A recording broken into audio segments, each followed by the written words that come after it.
요한계시록 11장 말씀을 가지고 성전 측량과 두 증인 이런 제목으로 말씀 전하도록 하겠습니다. 한번 따라합시다. 성전 측량과 두 증인. 자, 요한계시록을 하고 있는데 복습을 또 해봐야 되겠죠. 자, 1장에는 서문, 2장은 7교회, 4, 5장은 하늘보좌와 봉인된 두루마리, 6장은 6번째까지 인재앙이에요.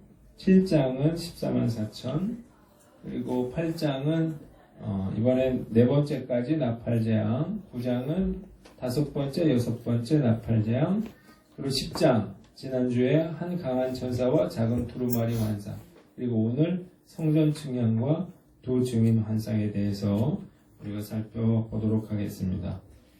음성을 듣는데요. 첫 번째는 하나님의 성전과 그 안에서 경배하는 자들을 측량하라는 것입니다. 한번 따라봅시다. 하나님의 성전과 그 안에서 경배하는 자들을 측량하라.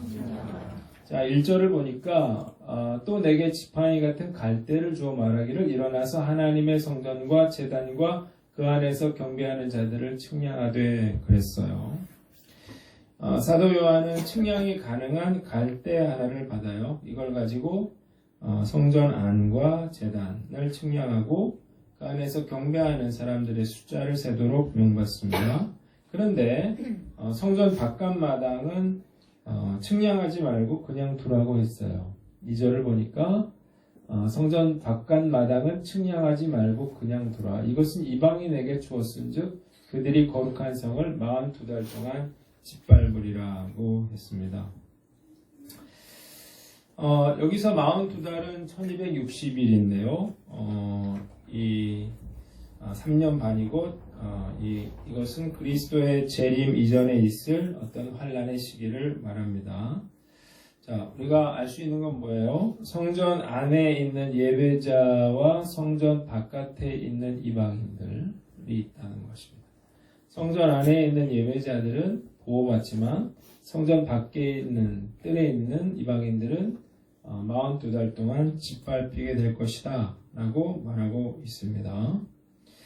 자, 그러니까 우리가 생각해 볼 거는 그러면 성전 안에 있는 예배자들은 누구냐는 거죠.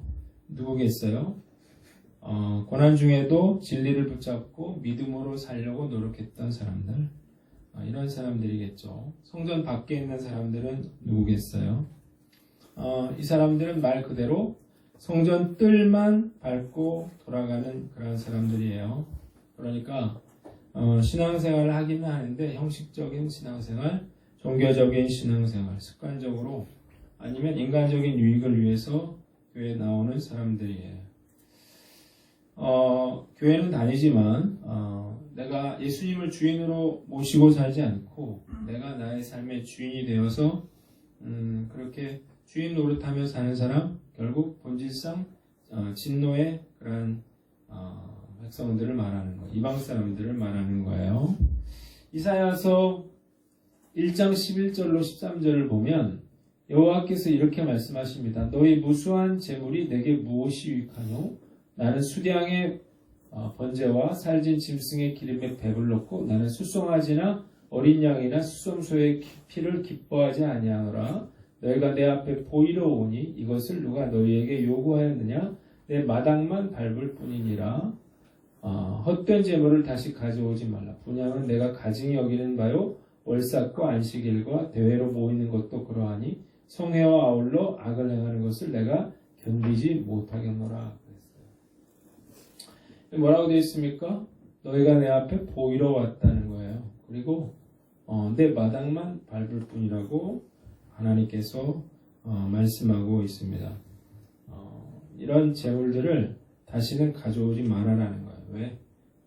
그것들은 내가 받지 않겠다는 것입니다. 성전 뜰만 밟고 돌아가는 사람들의 심각한 또 다른 문제는 이들이 하나님의 손길 밖에 있다고 하는 것입니다. 그래서 이들은 42달 동안 짓밟힐 것이라고 성경은 말하고 있는 거예요. 그러니까 중요한 건 뭡니까? 우리가 성전 뜰만 밟고 가는 사람이 될 거냐, 아니면 내가 성전 안에 예배자가 될 거냐. 성전 밖에 내가 그렇게 하나님의 손길 밖에서 이렇게 42달 동안 짓밟히는 자가 될 건지, 아니면 내가 성전 안에서 이 보호받는 그런 예배자가 될 건지를 우리가 생각해 보자는 거죠. 그래서 적용은 자신을 측량해 보자 하는 것입니다. 한번 따라합시다. 자신을 측량해 보라.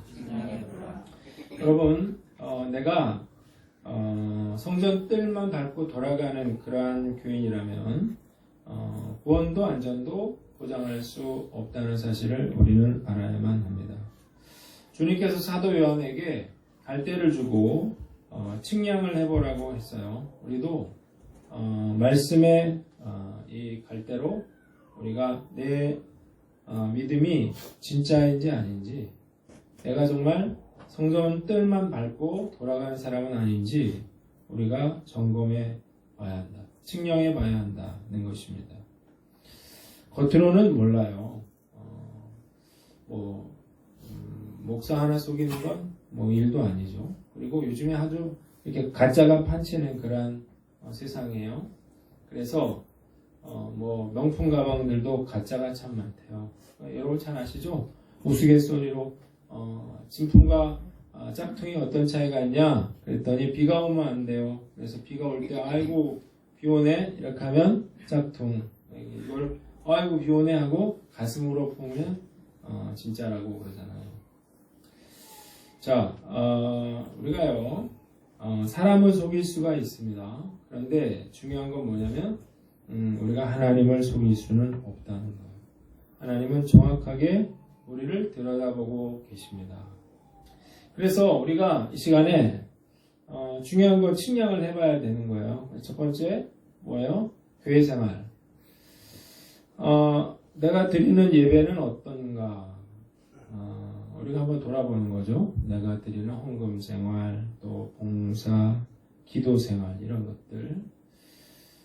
이런 것들이 만약 형식적이고 습관적으로 내가 그렇게 변질되어 가고 있다면, 내가 예배 드리는 것이 늘 기쁨이 없고 또 예배를 사모하는 마음이 있었는데 그게 형식적이 되고 의무가 되고 귀찮은 것이 되고 그렇다 그러면 문제가 있는 거예요. 자, 성전 마당만 밟고 돌아가는 사람이 될 수 있는 것입니다. 자, 그래서 오늘 여러분들의 교회 생활을 돌아보시고 하는 척하면 안 돼요.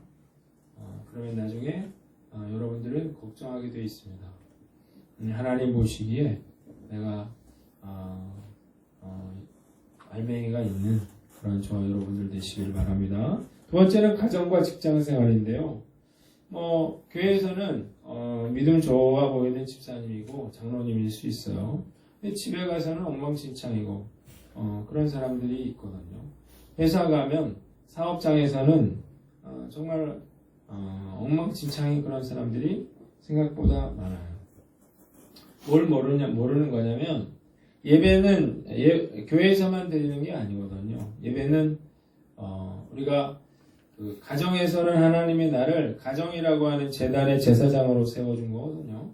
직장과 생업에는 내가 직장과 생업이라고 하는 재단에 나를 제사장으로 세워주신 것인데 우리가 어떤 예배를 드려야 됩니까? 삶의 예배를 드려야 되는 거거든요.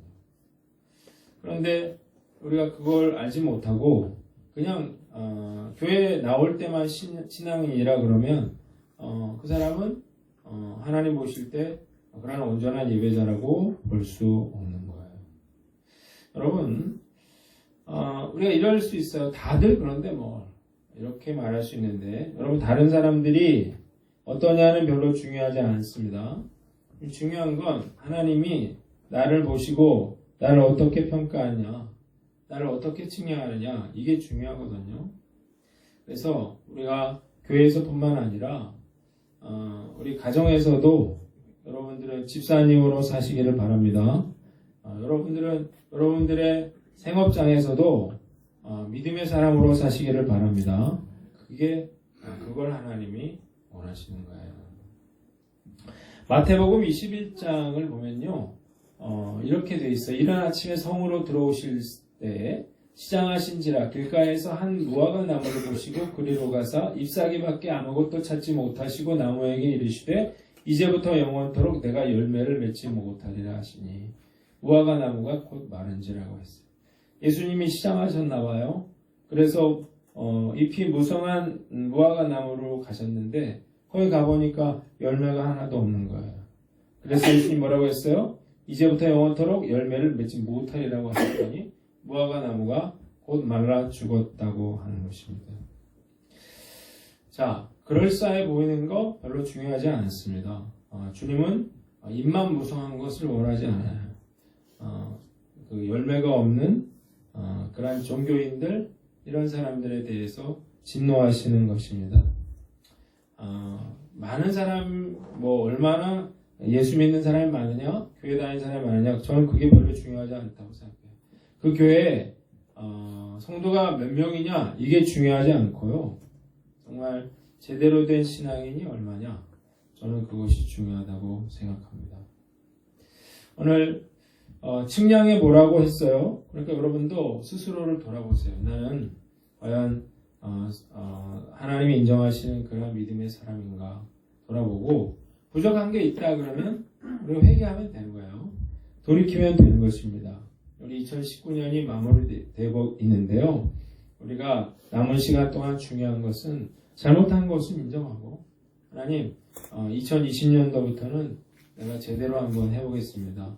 내가 정말 잎만 무성한 그러한 크리스찬이 아니고 열매가 풍성한 그러한 크리스찬이 되겠습니다. 겉으로 보기에만 번지르르한 그러한 신앙인이 아니라 내가 정말 주님 보실 때 잘했다 칭찬받는 그런 믿음의 사람 되겠습니다. 이렇게 새롭게 결단하는 저와 여러분들 되시기를 주님의 이름으로 축원합니다. 두 번째 음성은요, 내가 두 증인에게 권세를 주리니 1260일을 예언하리라고 하는 것입니다. 한번 따라해 봅시다. 내가 두 증인에게 권세를 주리니 1260일을 예언하리라. 자, 3절을 보니까요, 내가 나의 두 증인에게 권세를 준대요. 그들이 굵은 베옷을 입고 1260일을 예언할 것이라고 했습니다. 자, 본문은 7년 대환란에 대한 내용을 담고 있는데, 7년 대환란은 전 3년 반과 후 3년 반으로 나뉩니다. 그런데 전 3년 기간에 이 두 증인이 권세를 받고 1260일, 이게 3년 반이거든요. 3년 반 동안 예언을 하게 되는 것입니다. 근데 우리가 생각해 볼 건 뭐냐면 두 증인은 누구냐라고 하는 거예요. 그래서 이 두 증인은 4절을 보니까 이렇게 돼 있어요. 그들은 땅의 주 앞에 서 있는 두 감람나무와 두 촛대라 그랬어요.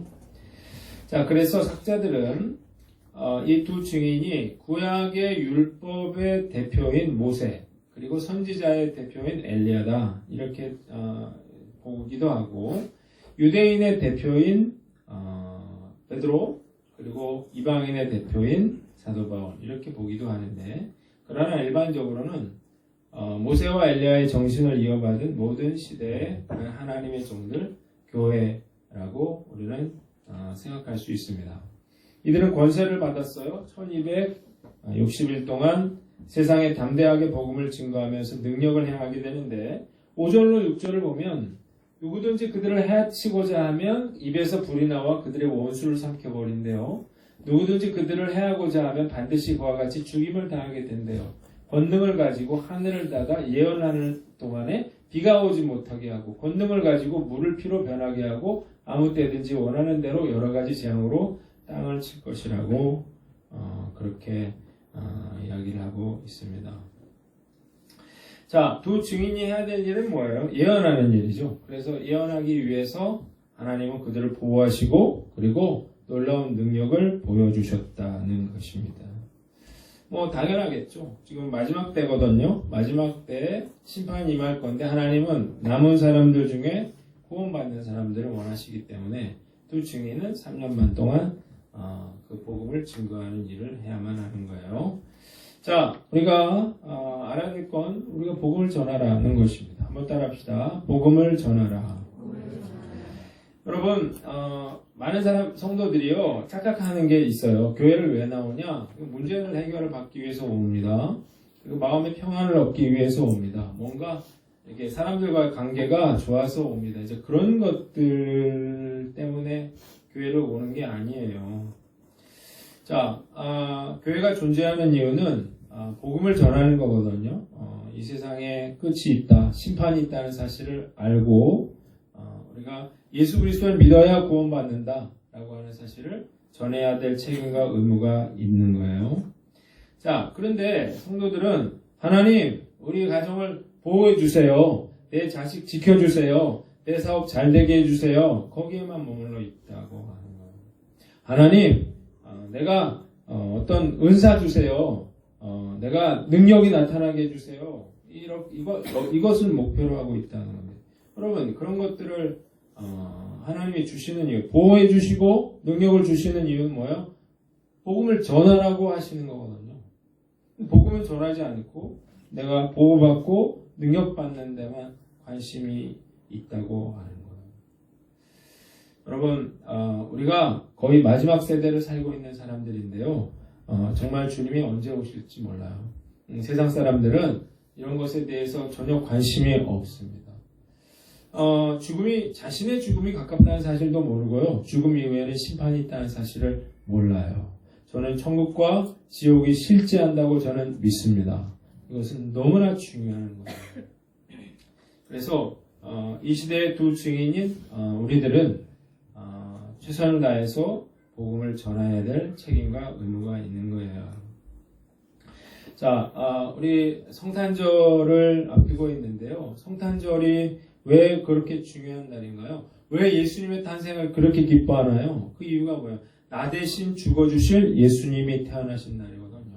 나 대신 십자가를 지고 죽으실 예수님이 오신 날이거든요. 그래서 너무 미안하지만 내가 살아야 되니까 그래서 우리는 예수님의 탄생을 기뻐하는 거예요. 자, 예수님은 이 땅에 오셨어요. 십자가에 달려 내 죄값을 치러주셨고 그래서 나는 영생을 얻게 됐어요. 그것에 대해서 우리는 감사해야죠. 감사해야 마땅하죠. 그래서 우리는 그 주님의 탄생을 축하하는 거고요. 그리고 우리는 복음을 전하는 것입니다. 그래서 그럼 어떻게 하면 좋을까? 뭐 새벽송 이런 거 하는 거죠. 예수님이 탄생하셨다는 것을 알리고 우리 교회에서는 매년 이제 전도 대상자들, 뭐 교회 아이들이 부모님 안 다니시는 그런 아이들의 집을 방문해서 케이크를 준다든지 중고등부 아이들 그리고 우리 전도 대상자들 뜨개 모임 초청했던 분들 이런 분들에게 케이크를 우리가 전달하는 건데요. 그 이유는 뭡니까? 우리가 그들에게 예수님의 그 탄생을 축하하고 복음을 전하는 데 의미가 있는 거예요. 우리가 착각하는 분들이 있는 것 같아요. 친목회 하려고 하는 거 아니에요. 그 새벽송을 하는 이유는 복음을 전하려고 하는 거지. 그래서 모여서 배도 고프고 하니 추우니까 뭐 라면도 끓여 먹고 떡볶이도 먹고 하는 거지. 우리 친목회 하려고 모이는 게 아니거든요. 성탄절은 뭐 술 마시고 춤추고 뭐 즐기라고 파티하라고 있는 날이 아니에요. 흥청망청 되는 날이 아니에요. 우리가 새벽송을 도는데 저는 매년 내가 이야기를 잘 못했구나. 이거 복음을 전하려고 하는 거지 모여서 뭐 친목회 하려고 하는 게 아닌데 사람들이 자꾸 밖에 나가서 뭐 놀고 뭐 이런 데 관심을 쏟는구나. 내가 잘못했다고 생각했어요. 여러분 새벽송에 꼭 참여하세요. 여러분들이 이거 말고 내가 다른 식으로 내가 복음을 전하겠다고 생각하면 그거 하셔도 됩니다. 근데 그런 거 아니라면 그거라도 하는 게 좋지 않겠어요? 예수님 탄생하셨노라고 뭐 노엘 부르고 그거라도 나에게 생명을 주신 예수님을 위해서 그런 거라도 좀 해야 되지 않을까. 오늘 이번 우리 새벽송을 할 텐데 거기 여러분들이 꼭 참여하셔서 나에게 주어주신 복음의 사명을 감당하는 저와 여러분들 되시기를 주님의 이름으로 축원합니다.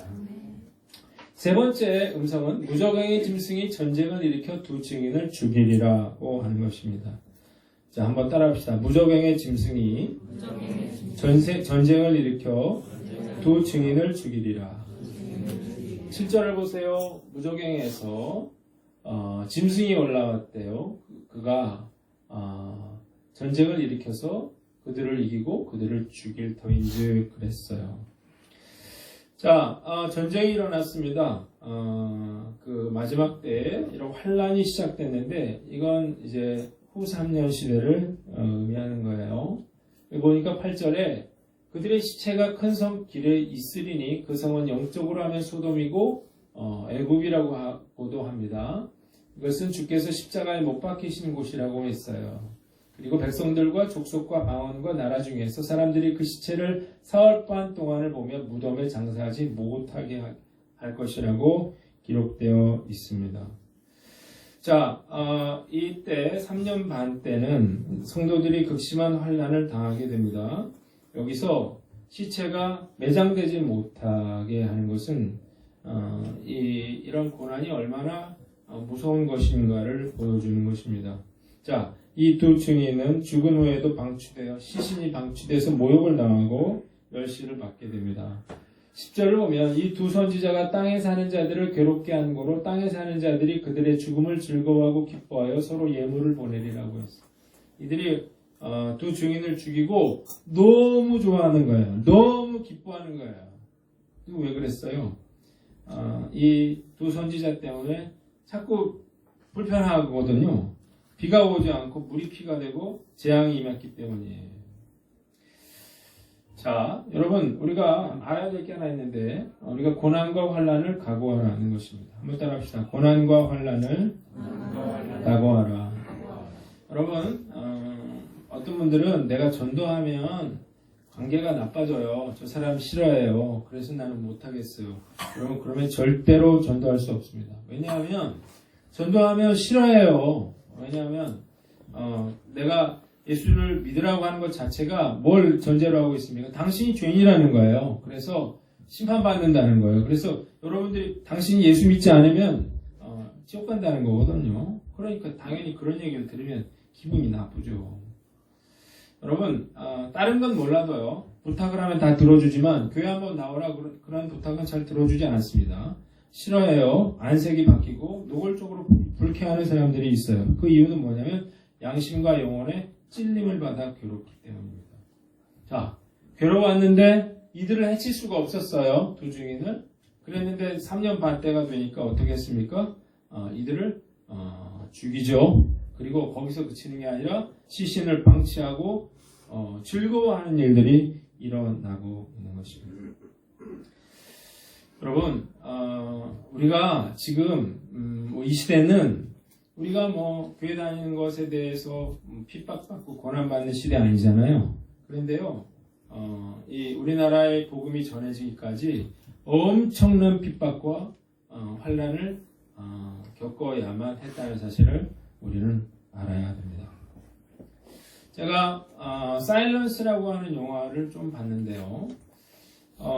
이 2016년도에 상영이 된 영화인데 이 영화는 실화입니다. 17세기에 포르투갈의 페레이라라고 하는 신부가 일본으로 선교를 갑니다. 자, 이 페레이라 신부는 너무 존경받는 그러한 사람이었습니다. 그런데요, 어떤 소식이 들리냐면 이 페레이라 신부가 일본에서 선교를 하다가 배교를 하고 일본 여인과 결혼을 했다는 소식이 들어요. 그래가지고 이 이야기를 듣고 사람들이 충격을 받았어요. 특히 그 제자였던 가르페와 로드리게스라고 하는 신부가 이제 충격을 받았어요. 자기 종교적인 스승이 어떻게 이럴 수 있느냐.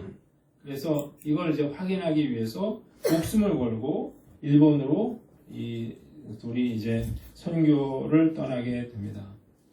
이들이 일본의 한 시골 마을인 토모키라고 하는 곳에 상륙을 했는데 그러자 몰래 숨어서 박해 중에도 예수를 믿던 마을 사람들이 신부님들을 데리고 집으로 데려갑니다. 이들은 간절하게 기도를 하고 있었어요. 자기들에게 미사를 열어주고 또 고해 성사를 받아주고 기도를 해줄 그런 신부를 기다리고 있었다는 거죠. 자, 그래서 두 신부는 마을의 신자들을 위해서 숨어서 미사를 드려주고 또 기도를 해주고 고해 성사를 들어줍니다. 그런데 결국 이것이 드러나게 됐습니다. 나가사키의 고관 이노우에는 이 토모기 마을에서 크리스찬으로 의심되는 주민 4명을 잡아들여요. 그래가지고 이들이 로드리게스 신부인데요. 이들이 크리스찬인지 아닌지를 가려내기 위해서 이 석판에 그려진 예수 얼굴이거든요. 이걸 짓밟으라고 이야기를 해요. 자, 그러자 이 4명 모두 이 예수의 얼굴이 그려진 석판을 발로 밟게 되는데, 그런데 이번에는 이걸 요구합니다. 십자가에 침을 뱉고 성모 마리아는 창녀라고 외쳐라. 그러자 4명 중에 한 사람을 제외하고 3사람이 이것을 거절하게 됩니다. 그러자 이들은 바닷가에 십자가를 세웠어요. 그래서 이들을 매달았습니다. 파도가 치면요 머리까지 잠깁니다. 파도가. 그리고 빠지면 이제 다시 숨을 쉴 수 있게 되죠. 이걸요 죽을 때까지 반복합니다. 이들의 죽음을 멀리서 지켜보면서 로드리게스 신부가 절규하는데 점점 탄압이 심해지자 이 가루페와 로드리게스 신부가 각자 다른 길로 떠나게 됩니다. 그런데 로드리게스 신부가 붙잡혔어요. 그래서 이노우에 앞으로 끌려가게 되는데 이 이노우에는 이 신부를 죽이지 않습니다. 끼니 때마다 좋은 음식을 줍니다. 인간적으로 대해줘요. 뭘 알았냐면 신부를 죽이면 오히려 죽은 후에 더 종교적인 영향력을 크게 끼친다는 사실을 깨달았기 때문이에요. 그래서 그는 뭘 목표로 하냐면 이 신부가 배교하는 것을 목표로 하는 거예요. 그래서 그가 택한 방법이 뭐냐면 신부들이 아니라 신부들을 고민하고 죽이는 게 아니라 신자들을 고문하고 죽이는 방법을 선택을 합니다. 자, 로드리게스에게 뭘 이야기해? 배교를 요구해요. 그러면서 신도들을 계속 잡아와서 고문하는 거예요. 로드리게스 신부는 고통받는 신도들을 보면서 눈물을 흘리면서 하나님께 기도합니다. 그러나 하나님이 침묵하시는 거예요. 그래서 영화 이름이 사일런스인 거예요. 어느 날 이들은 로드리게스를 끌고 바닷가로 가는데 여기에 이제 가로페 신부와 성도들이 끌려오는 장면을 봅니다. 이노우에는 가로페에게 배교할 것을 요구하지만 그는 응하지 않아요. 그러자 성도들을 지프로 싸서 묶어서 바다에 내던집니다. 가로페 신부는 그들 말고 나를 벌하라 이렇게 외치면서 바다로 뛰어들고 결국 목숨을 잃게 되는데 이 모든 것을 로드리게스 신부가 지켜보게 되는 것입니다. 어떤 회유에도 넘어가지 않자 또 한 사람을 만나게 해줘요. 그 사람 바로 페레이라 신부였습니다. 소문대로 배교한 채 일본인 이름을 얻고 또 일본인 여자와 결혼하여 살고 있었어요. 그리고 천주교의 논리를 반박하는 그러한 책도 썼습니다. 로드리게스는 페레이라 신부를 증오에 가득한 눈빛으로 쳐다봤는데 페레이라는 이렇게 이야기를 합니다. 배교하라고 하는 거예요. 네가 배교하는 것만이 고통받는 그러한 성도들을 살릴 수 있는 유일한 길이라 그래요. 로드리게스 신부는 분노하면서 절망하면서 그러면서 결단을 해야 되는 그런 상황에 처하게 됩니다. 근데 결국요 이 로드리게스 신부도 배교를 하는데 그 이유는 구멍 매달기라고 하는 그런 구멍 때문이었어요. 잘 보이진 않지만 구멍을 뚫어놓고요 지프로 사람을 묶어가지고 거꾸로 매달아 놓는 것입니다. 구멍 안에다가. 자, 그런데요 목 뒤에다가 칼로 상처를 내는 거예요. 귀 뒤에. 그래서 피가 흐르도록 만든 거예요. 여기 매달려서요 그 어둠 속에서 이 피가 흐르는 것을 고스란히 지켜보면서 공포와 죽음의 두려움 속에서 몸부림치다가 결국 과다출혈로 죽게 만드는 그러한 고문이었어요. 이들은 로드리게스 신부에게 고문당하는 그러한 성도들을 보여주면서 이 신자들을 살리려면 당신이 배교하면 된다, 이렇게 설득을 해요. 로드리게스는 그 예수님이 그려진 그 석판을 바라보는데 거기 예수님이 나타나셔요. 그래서 예수님이 밟으라 그래요. 그리고 나는 짓밟히기 위해서 여기에 왔다고 말씀하십니다. 그리고 그는 성화를 밟고 배교해요. 이후에 로드리게스 신부는 오카다 사네몬이라는 이름으로 개명을 하고 일본에서 삶을 마감하는데 그런 이후에 그리스도교와 관련된 말은 꺼내지 않았다 그래요. 그런데 마지막 생명은 이런 거예요. 삶을 마감한 그의 손에 십자가가 들려 있었습니다. 그리고 마지막 대사가 나오는데 진실은 오직 하나님만이 아실 것이다 라는 그러한 대사가 나옵니다. 저는 생각을 해봤어요. 내가 만약 로드리게스 신부라면 어떻게 행동했을까? 성도들이 이렇게 고문받고 죽어간다 그러면 견딜 수 있을까요? 똑같은 그런 선택을 했을지 모르겠어요. 여러분, 일본뿐만 아니라 우리나라에서는요 더 많은 그런 핍박과 그런 박해와 순교가 있었다는 사실을 우리는 알아야 됩니다. 6.25 때요 공산군들이 와서 예수 믿는다 그러면 다 총으로 쏴 죽였어요. 우리가 그런 일이 이 땅에서 일어난 게 그렇게 오래된 이야기가 아니라는. 저는 우리가 믿음으로 사는 것 쉬운 일은 아닌 것 같아요. 사명을 감당하면서 사는 거 참 쉽지 않습니다. 저도 지금까지 살아오면서 어려움들을 참 많이 겪었어요. 그리고 지금도 어려움을 겪고 있습니다. 교회는 14년 전에 개척을 했는데 참 더디게 성장했고요. 어려움도 많았지만 저는 그렇게 생각해요. 이 모든 것이 내가 감당해야 될 몫이다. 내가 감당해야 할 그런 십자가였다. 그런 생각이 들어요. 절대 넓은 길 아니었어요. 편안한 길 아니었어요. 행복한 길은 아니었어요. 이것은 좁은 길이고 고난의 길이고 또 희생의 길이었습니다. 자, 여러분, 우리가요 지금은 초대교회처럼 이런 핍박을 받지는 않지만 우리가 지금 이 시간에도 믿음을 지키며 사는 것은 절대 쉽지 않습니다. 첫째, 유혹이 있어요. 마귀는 지금도 우리를 죄짓게 하고 또 불순종하게 하고 음란하게 하고 그래서요 우리가 죄지어서 하나님과 멀어지고 그래서 심판받기를 원하고 있습니다. 그리고 고난과 핍박이 있습니다. 이 세상은 고통과 한숨과 눈물이 있는 그러한 세상이에요. 자, 여러분, 고난당할 때 우리가 믿음을 지키는 것은 절대 쉬운 게 아니에요. 왜냐하면 고난당할 때 하나님 어떻게 이럴 수 있습니까? 그렇게 하나님을 원망하거나 불신하게 빠질 수 있기 때문인데요. 결국 하나님으로부터 믿음으로부터 멀어지게 되는 겁니다. 자, 많은 사람들이 십자가 없는 영광을 구합니다. 좁은 길이 아니라 넓은 길로 가려고 해요. 사단은 우리가 편하고 행복하고 만족스러운 그러한 신앙생활을 해야 한다 그래요. 되도록이면 고난과 힘든 것들을 피하라 그래요.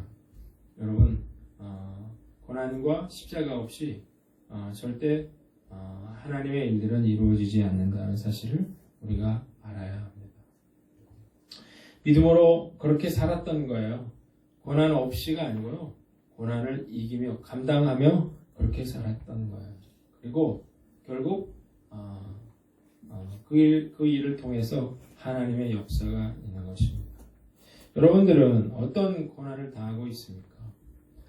고난 당할 때 여러분들이 그것을 이상하게 생각하지 마시고 내가 자기 십자가를 지고 그 주님을 따를 때에는 그런 어려움들이 있다는 사실을 깨닫고 믿음으로 꿋꿋이 나아가는 저와 여러분들 되시기를 주님의 이름으로 축원합니다. 마지막으로 3일 반 후에 하나님의 생기가 들어가 그들이 발로 일어섰다는 것입니다. 한번 따라합시다. 3일 반 후에 하나님의 생기가 들어가 그들이 발로 일어섰다. 자, 11절 보니까 놀라운 일이 벌어집니다. 3일 반 후에 하나님께로부터 생기가 그들 속에 들어갔대요. 그들은 누구예요? 그 죽었던 시신으로 방치됐던 두 증인이죠. 교회죠. 그들이 발로 일어서니 구경하는 자들이 크게 두려워했다고 했습니다. 자, 모든 것이 역전되는데요. 12절을 보니까 하늘로부터 큰 음성이 있어 이리로 올라오라 함을 그들이 듣고 구름을 타고 하늘로 올라가니 그들의 원수들도 구경하더라고 했어요. 자, 구름을 타고 죽은 시신이 부활했을 뿐만 아니라 부활 승천하게 됩니다. 이걸 쳐다보는데요. 13절에 보니까 이들을 박해하고 핍박하고 죽였던 이들의 땅에 있는 자들에게 심판이며 큰 지진이 나서 성 10분의 1이 무너지고 지진이 죽은 사람의 7천이라고 했어요. 그러자 남은 자들이 두려워하며 영광을 하늘의 하나님께 돌렸다고 했습니다. 여러분, 기독교는 부활의 종교라고 하는 사실을 믿으시길 바랍니다. 핍박이 있어요. 고난이 있어요. 어려움이 있지만 결국 승리한다는 사실을 믿으시기를 바랍니다. 여러분, 아까 제가 사일런스라고 하는 영화를 제가 소개했는데요. 자, 이 박해로 인해서 250년 동안 일본에는 신부가 파견되지 않습니다. 일본은 완전한 암흑기에 빠졌어요. 그런데요, 놀라운 일은 250년 후에 그 나카사키 오우라 천주당 앞에서 그 숨어서 믿음을 지켰던 천주교인들이 250년 만에 프랑스 신부들 앞에 모습을 드러냈더라는 거예요. 실패한 것처럼 보였지만 아무런 열매도 없는 것 같았지만 결국 하나님의 역사와 하나님의 능력이 나타나서 결국 일본은 신앙의 자유를 얻게 되었다는 거예요. 우리가 믿음의 사람이잖아요. 고난이 있잖아요. 우리가 실패할 수도 있어요. 어려움을 겪을 수도 있어요. 그러나 우리 믿는 자에게는 부활의 소망이 있다는 사실을 믿으시기를 바랍니다. 이 약속이 우리에게 있다는 사실은 얼마나 놀라운 축복인지 모르겠어요. 여러분, 어려운 일 당할 수도 있습니다. 그러나 우리에게 천국이 실제한다고 하는 것, 우리가 부활한다고 하는 것, 천국의 소망을 가지고 산다는 것이 우리에게 얼마나 큰 위로가 되는지 몰라요.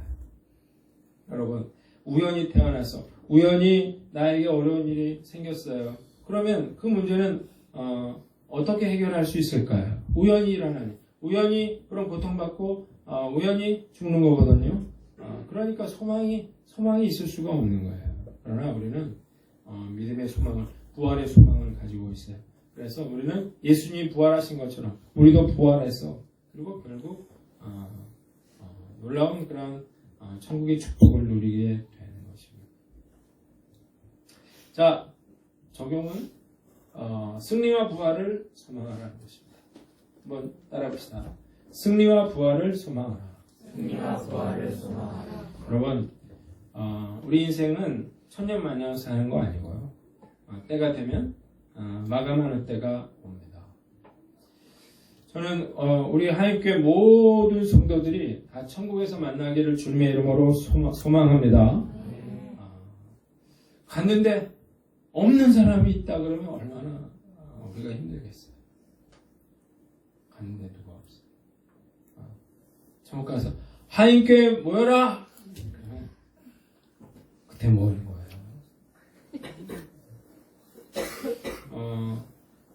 이런 소망을 가지고 우리 다시 만날 날을 기대하며 사는 것입니다.